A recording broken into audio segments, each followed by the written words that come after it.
All right, I'm going to be giving the Environment Secretary the boot. This boot, to be exact. It costs exactly a tenth of the boot that we see here in this photograph.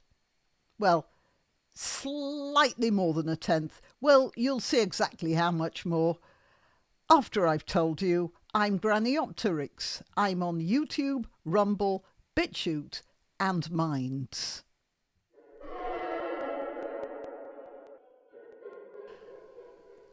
Okay, so you see these two guys, you see, well, in their nice jackets and their jeans and their farming boots, you know, larping at being the Environment Secretary. It turns out that these boots cost £420. 400, okay, so let me show you this. These are my boots. They're about, 3 or 4 years old now. They're made by a Belgian company, as far as I know, and they have reinforced toes. There's metal in there. So if my horse stands on my foot, they protect my toes. And these, just look, they've still got a nice grip on the bottom. And I wear these up, of course, at the stables.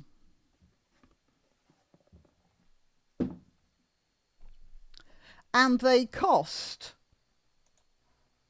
here we are, 45, 47 or 51, depending on the particular model.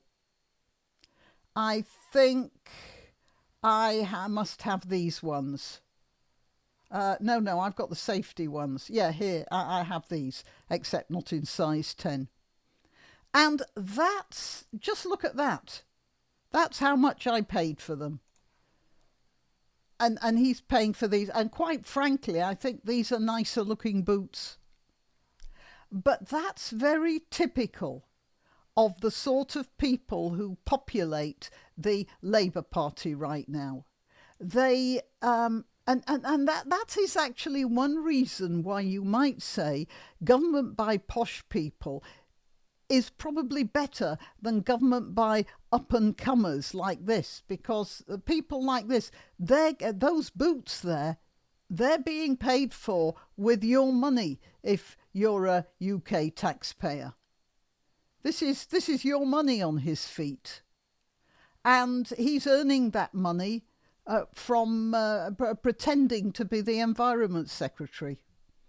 Let's just have a look at this. I'm really furious about what's happening to the farmers, and that's why I'm reading this article. It is important because a country's food self-sufficiency is just about the second thing to a country's defence systems.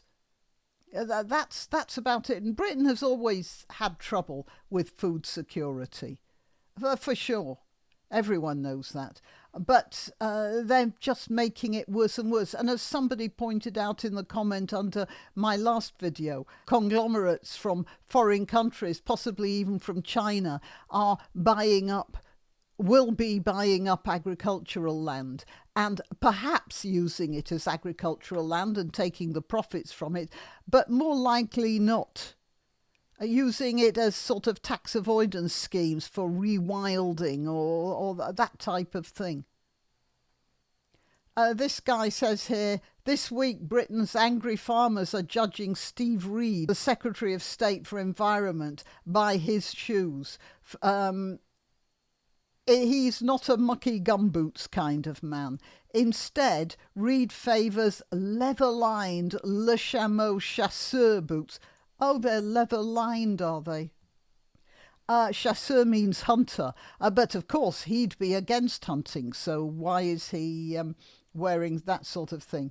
Handcrafted by one single master bootmaker, also says their blurb, and priced at £420.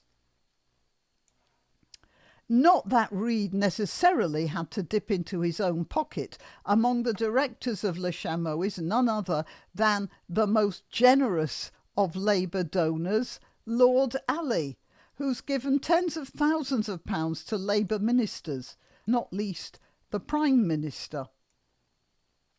Reed's boots were reportedly a gift from Alli, continuing the peer's recent history of outfitting the Labour Party. At the time the boots were claimed to be donated, they cost £270, handily just below the £300 threshold to be registered in members' interests. I suppose wholesale they might have cost £270, and it wouldn't surprise me if Lord Alli had bought them wholesale. After all, there are 400 and something Labour members of Parliament to take care of, aren't there? How many? 420? And I don't remember how many. And then somebody here says Aled Thomas, a farmer and Conservative councillor in Pembrokeshire, Wales, says, "You'll never see a farmer who wears £400 wellies because we're getting them covered in muck every day."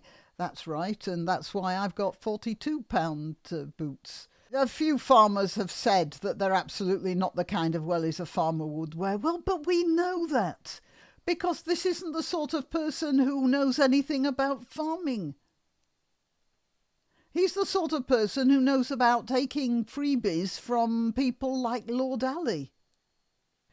The CLA, that is the Country, Land and Business Association, the CLA has said it will be making urgent representations on behalf of 70,000 farms that it estimates will be affected by the changes.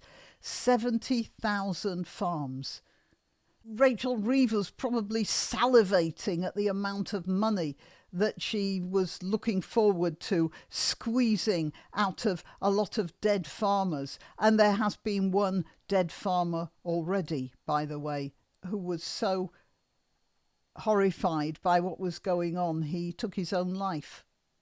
I suppose he thought if he took his own life now, then the farm would pass to his children before the inheritance duty came in. Can you imagine that? This puts dynamite beneath the livelihoods of British farming, she added, and flies in the face of growth and investment. It just flies in the face of absolutely everything, and in this case, English and Welsh. Again, I'm not including Scotland because there may be different laws there. It's a different government. Anyway, for some time, this is the latest injustice. The Conservatives haven't been that much better, but I do remember what happened with the foot and mouth disease thing, and that was another Labour attack on farmers. There were some heartbreaking stories from that. There was one, some of you might not know about it. There's a law about foot and mouth disease, that if something with foot and mouth disease was found, then all the animals around for a certain distance would have to be slaughtered to stop it from spreading. So there was an instance where a woman had a small flock of something like 10 specialist goats. And what she did was, when the foot and mouth came in, she actually got the goats into her house and kept them in her house so that they were completely isolated from the rest of the world, hoping thereby to save them. But no, Blair's government just went out there and killed them all anyway. And she had spent, these things, they take generations to breed and to refine. There was just horrific. There was one guy there being interviewed on television, a farmer, and he just burst into tears while he was talking about his prize herd that he'd spent years breeding and refining, and they were all to be slaughtered. And he just burst into tears in front of the cameras. And the interviewer, you could see the interviewer was, he really, it affected him. he just sort of stammered, I'm so sorry. You know, that's all. It was heartbreaking. And that was a Labour government a piece of wonderful work as well. And now here's another Labour government trying to destroy our farming base. It's the final straw and a kick in the teeth. Speaking as an English teacher, I'd say that's what you might call a mixed metaphor, not a very good one.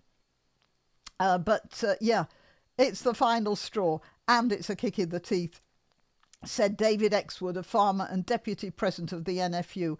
There's been simmering anger for a while. They promised they were not going to touch agricultural property relief.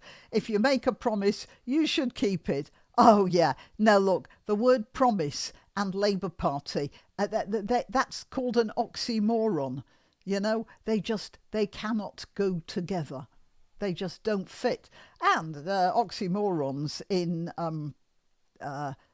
in relation to farms is, there's a joke in there somewhere. And they've broken it, the APR promise. They've broken it. 115 days into the government, they've broken their trust with the farming community. Yeah, I don't know how anyone in the farming community even believed anyone in the Labour Party. They are the sort of people who wear £500 boots. And then they put the boots back in the cupboard and bring them out next time they go for a walk with their poodles. Right, well, yeah, that's the great boot saga. Steve Reed. These cost the taxpayer less. And if you got these for yourself, you wouldn't be in Lord Alli's pocket. But then you're in the Labour Party. Selling your soul comes with the territory, doesn't it? Till next time. You can help my channel by subscribing and clicking the notification bell. That's quite important.